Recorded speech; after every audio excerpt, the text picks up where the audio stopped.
প্রিয় মানুষকে হারানো মানে শুধু একজনকে হারানো নয়, নিজের এক টুকরো অস্তিত্বকে হারিয়ে ফেলা। প্রতিদিন সকালে ঘুম ভাঙলে যখন মনে পড়ে সে আর নেই, তখন বুকের ভেতরটা এক নিমিষেই খালি হয়ে যায়। চারপাশের কোলাহলেও এক অদ্ভুত নিস্তব্ধতা জেগে বসে। সবচেয়ে বেশি কষ্ট হয় তখন, যখন খুব প্রিয় কোনো খবর তাকে জানানোর জন্য ফোনটা হাতে নেই, কিন্তু মাঝপথে মনে পড়ে এখন আর সেই নম্বর থেকে কেউ হ্যালো বলবে না।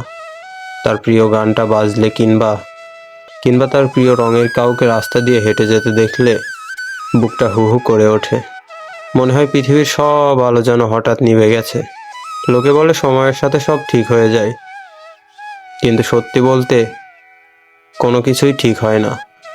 শুধু যন্ত্রণার সাথে বাস করাটা অভ্যাসে পরিণত হয়। হারিয়ে যাওয়া মানুষটা ঠিকই অন্য কোথাও সুখে থাকে, নতুন করে গল্প লেখে, কিন্তু ফেলে আসা মানুষটা সেই পুরনো স্মৃতির ধুলোবালি মেখেই সারা জীবন পার করে দেয়। হারিয়ে যাওয়া মানে মুক্তি নয়, হারিয়ে যাওয়া মানে এক জীবন্ত লাশের মতো স্মৃতির কারাগারে বন্দী হওয়া, যেখানে মুক্তি নেই, শুধু আছে এক বুক দীর্ঘশ্বাস আর না বলা কিছু হাহাকার। শুধু আছে এক বুক দীর্ঘশ্বাস আর না বলা কিছু হাহাকার।